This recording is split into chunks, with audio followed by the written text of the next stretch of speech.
дар шаҳри Тошкенти Ӯзбекистон аввалин чемпионати Осиё оид ба бокс миёни мушзанҳои то 22 сола ҷараён дорад. Дар рӯзи ҳафтуми рақобатҳои бокси Осиё як тан аз мушзанбонуи тоҷик Сумая Қосимова дар рақобатҳои вазни 48 килограмм бар муқобили мизбони мусобиқа Фарзона Фозилова рақобат намуд.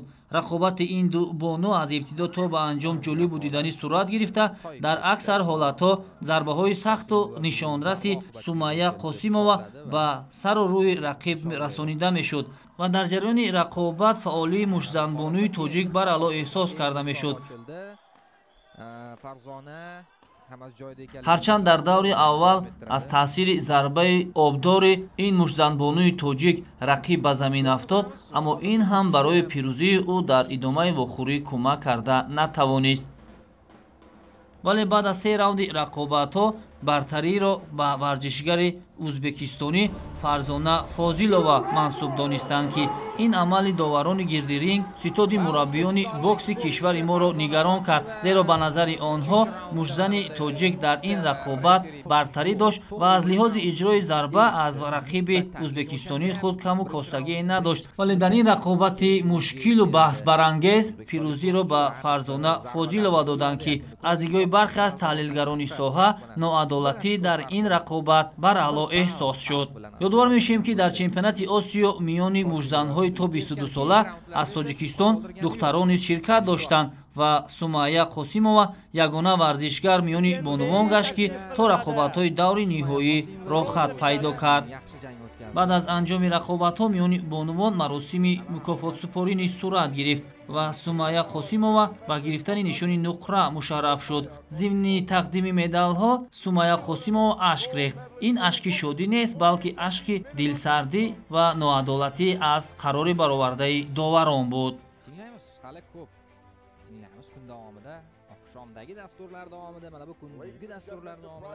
ҳамзамон дар вазни 52 килограмм як мушзанбонуи дигари тоҷик Ҳусния Холова ба гирифтани медали биринҷӣ мушарраф шуд, ки ӯ низ дар маросими мукофотсупорӣ бо медал ва тӯҳфаи молӣ қадрдонӣ карда шуд.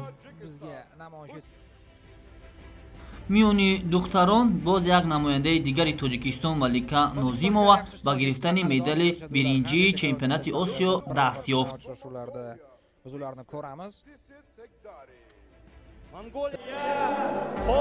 дар рақобатҳо миёни мардон аз миёни варзишгарони тоҷик аввалин шуда рақобати даври ниҳоиро Акбаралӣ Абдураҳмонзода оғоз намуд. рақиби Акбаралӣ низ мизбони чемпионати Осиё варзишгари Ӯзбекистон Муҳаммад Қодир Мамирҷонов маҳсуб мешуд. рақобати ин ду мушзан низ хелеам ҷолиб ва диданӣ сурат гирифт ва дар ҷараёни қуввозмӯӣ зарбаҳои аз ҳарду ҷониб ба ҳадаф мерасониданд.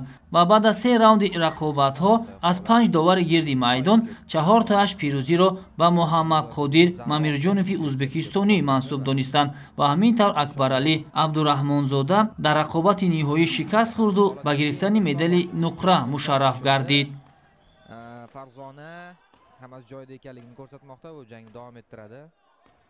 дар рақобатҳои вазни 75 килограмм намояндаи дигари Тоҷикистон Абдумалик Болтаев низ ба рақобатҳои даври ниҳоии чемпионати Осиё рохат пайдо намуда буд. рақиби Абдумалик дар даври ниҳоӣ бозам намояндаи Ӯзбекистон Абдулазиз Абдупатаев маҳсуб мешуд. рақобати ин ду мушзан хеле ҳам ҷолиб ва сахту сангин сурат гирифта, аз ҳарду ҷониб зарбаҳои ҳадафрас ба самар расонида шуданд. ҳарчанд Абдумалик Болтаев зиёд барои ғалаба талош кард, вале дар ниҳоят 5 довари гирди майдон пирӯзиро ба мизбони мусобиқа Абдулазиз Абдупатаев маҳсуб донистанд ва ҳамин тавр Болтаев Абдумалик низ барандаи нишони нуқраи чемпионати Осиё гашт ва ин мушзани тоҷик сеюмин нафаре буд, ки дар рақобатҳои даври финалӣ ҳунарнамоӣ кард, вале ба гирифтани зинаи дуюм қаноат намуд. Faqat ikkinchi raundda demak ochko berib qo'ydi raqibiga, lekin qolgan barcha raundlarda ko'rib turganingizdek yaqqol ustunlik aynan Abdulaziz Abdupattayev tomon. Bu kumush medal bilan боз як рақобати ниҳоӣ ва баҳсбарангези дигар миёни ду мужзан намояндаи тоҷикистон ва ӯзбекистон сурат гирифт. дар қуввозмоии вазни 80 килограмм намояндаи тоҷикистон Некрус Салимов бо мизбони мусобиқа Ҷасурбек Юлдошев сурат гирифт. дар ин нерӯсанҷӣ Некрус Салимов бештар зарба мезад ва зарбаҳояш низ ҳадафрас буданд. новобаста аз он ки ҳатто шораҳони ӯзбекистонӣ аз ҳунари Некрус Салимов васф карданду ин рақобатро яке аз рақобатҳои мушкил барои ҳамватани худ унвон карданд, вале новобаста аз он доварони марказ ҳама якдилона ғалабаро ба Ҷасурбек маҳсуб донистанд ки ин ҳаками низ яке аз хулосаи баҳсбарангез ва ноодилона дар чемпионати Осиё миёни мужзанҳои зери 22 сола гуфта мешавад.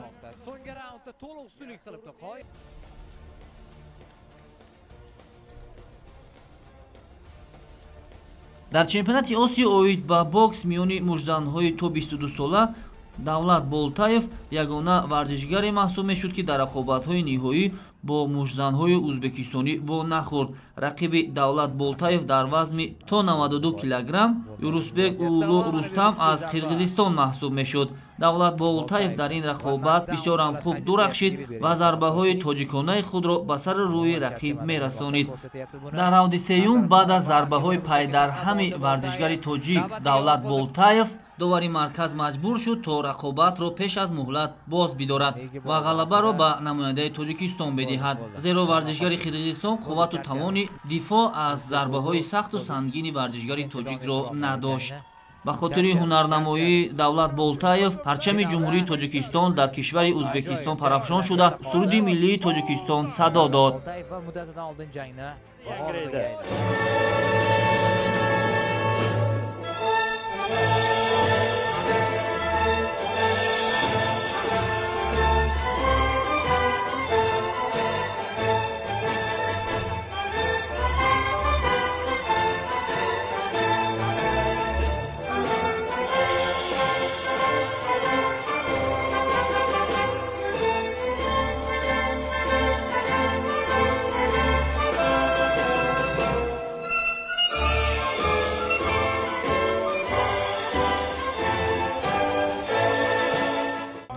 ҳамин тавр мунтахаби бокси Тоҷикистон аз чемпионати Осиё миёни мужзанҳои то 22 сола дар маҷмӯъ 4 медали биринҷӣ, 6 нуқра ва 1 тилло ба даст овард.